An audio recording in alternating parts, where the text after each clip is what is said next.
మాస్టర్తో మాట మంతి కార్యక్రమానికి స్వాగతం. నేను మీ మాస్టర్ దుర్గాప్రసాద్. ఈరోజు మనతో పాటు ప్రముఖ మోటివేషనల్ స్పీకర్, ఇన్ఫ్లుయెన్సర్ వేణి గారు ఉన్నారు. నమస్కారం మేడం. మేడం, ఈ రోజుల్లో పిల్లల్ని పెంచడం చాలా కష్టతరంగా ఉందండి. మీరు అలాగే మా తరం పిల్లలు పెరిగినప్పుడు ఇంత టెక్నాలజీ లేదు, టీవీలు కానీ ఇవన్నీ లేవు. కానీ ఇప్పుడు స్వేచ్ఛ ముసుగులో పేరెంట్స్ కొద్దిగా ఇబ్బంది ఫాలో అవుతున్నారా? పిల్లలకి ఏమైనా ఇబ్బందులు అవుతున్నాయా?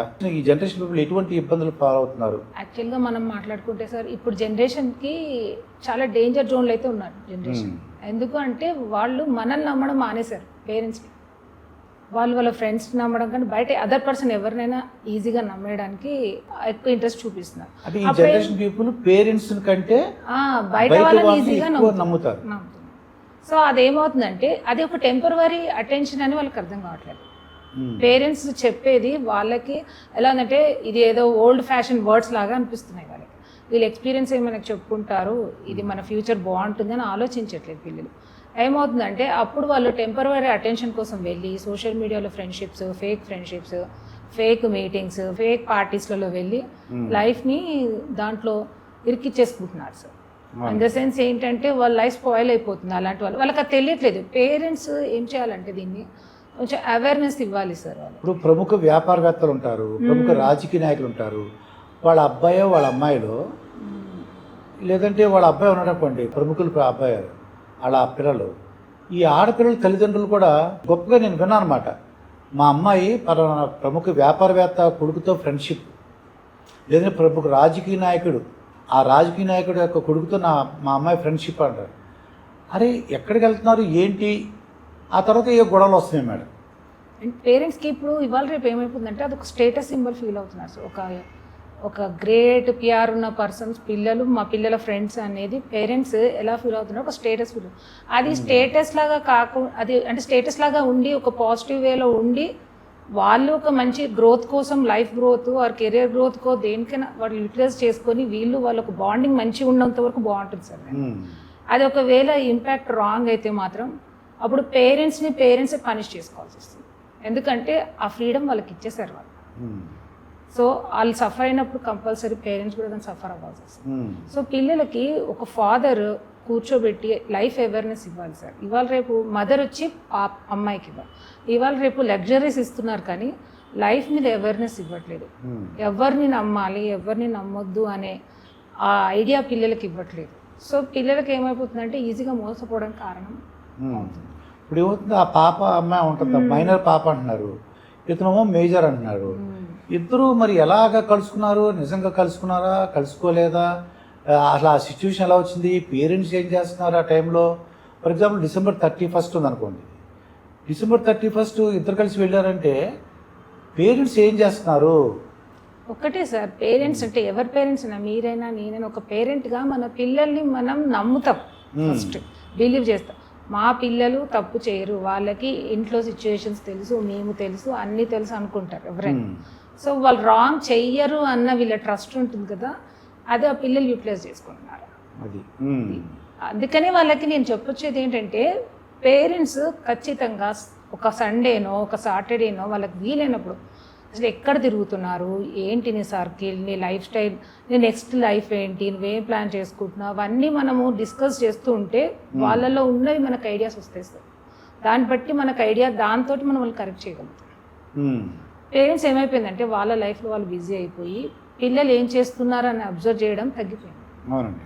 నైట్ అంతా లేరంటే ఒక అబ్బాయి ఏదో చెప్తాడని, ఏమని మా ఫ్రెండ్స్తో సెలబ్రేట్ చేసుకున్నాను, జాగ్రత్తగా ఉన్నానమ్మా అని చెప్పాడు.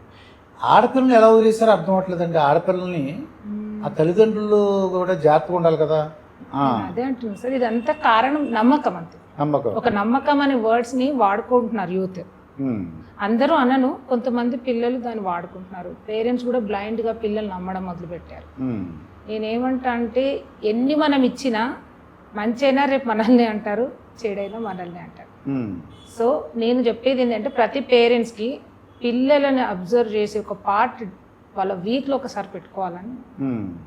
అదొక రోజు కూడా అండి అసలు ఎక్కడికి మానిటరింగ్ ఉండాలండి. ఎక్కడికి వెళ్తున్నారు, ఎక్కడికి ఏం చేస్తున్నారు, ఎందుకు వెళ్తున్నారు, వాళ్ళ ఫ్రెండ్స్ ఎవరు, అమ్మాయిలు ఎవరు, అబ్బాయిలు ఎవరు, వాళ్ళ ఏజ్ ఎంత. ఈ రోజుల్లో కేసు ఏంటంటే చట్టాలు కూడా రకరకాల చట్టాలు ఉన్నాయండి. మ్మ్. పూర్వకాలం వేరు, ఇప్పుడు వేరు. Yes sir. కలిసి ఉన్నంత కాలం కలిసి ఉంటున్నారు, లేదంటే ఒకరి మీద ఒకరు కేసులు పెట్టుకుంటున్నారండి. ఈ అబ్బాయి ఏమంటాడంటే హనీ ట్రాప్ అంటాడు, అంటే నన్ను డబ్బుల గురించి నన్ను బ్లాక్మెయిల్ చేసింది. ఈ అమ్మాయి అంటది లేదు లేదు నన్ను లోపరుచుకున్నాడు, నన్ను లైంగికంగా వేధించాడు ఈ అమ్మాయి.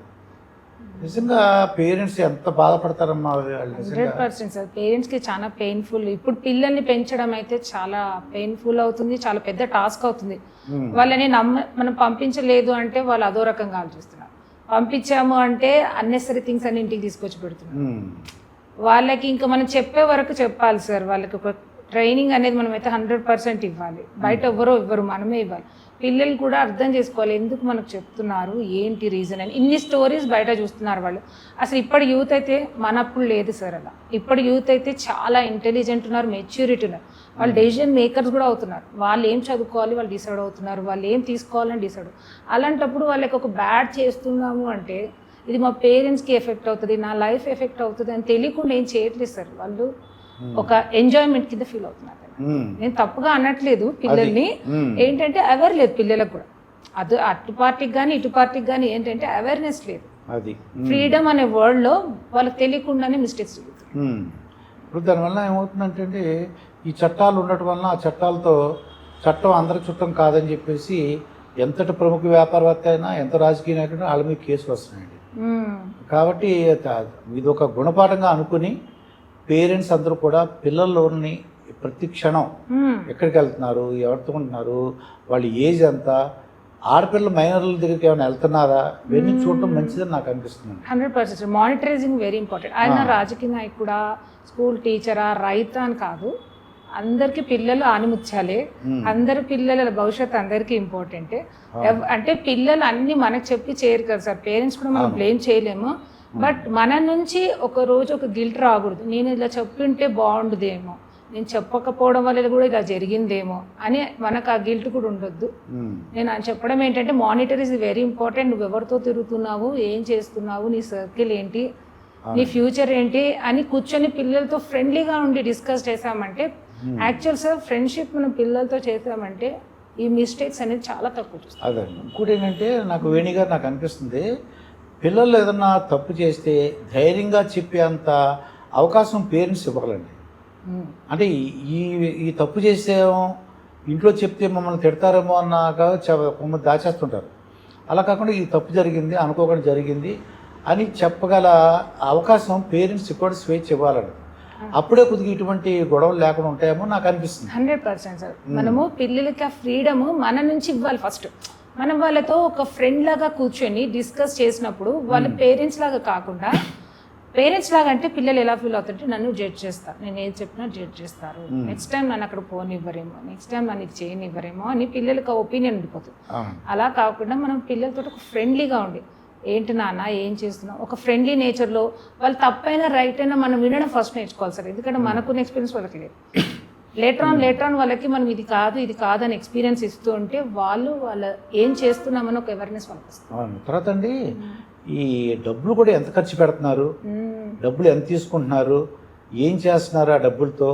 ఇప్పుడు ఈ ఆడపిల్ల గిఫ్ట్లు తెచ్చారు అనుకోండి, ఎలా వచ్చినాయి ఆ గిఫ్ట్లు, ఎవరిచ్చారు, ఏదో కొత్త ఫోన్ వచ్చింది, ఎవరిచ్చారు నీకు కొత్త ఫోన్, ఈ కొత్త ఫోన్ ఇచ్చారంటే ఎందుకు ఫ్రీగా ఇస్తారు మీకు, ఇలాంటివన్నీ కూడా తల్లిదండ్రుల అమ్మా నాన్నలు అడగాలి సార్. అంత గిఫ్ట్లు నీకు ఎలా వచ్చినాయి, నీకు ఈ యొక్క డ్రెస్సులు కానీ ఈ యొక్క ఫోన్స్, ఈ ఖరీదైన ఫోన్ ఉచితంగా నీకెవడిచ్చాడు ఈ రోజుల్లో, అలా ప్రశ్నిస్తే కొద్దిగా భయపడతారండి. ప్రశ్నించడం ఏదో ఫ్రీగా వచ్చిందని తీసుకుని కొద్దిగా అలా అయితే కొద్దిగా ఇబ్బందులు వస్తాయి. అదే ప్రశ్నించే విధానంలో కూడా వాళ్ళకి ఎలా అనిపించాలంటే, అమ్మ అడుగుతుంది నేను ఆన్సర్ చేయగలగాలి, అమ్మ అడిగే విధానం కూడా ఉండాలి.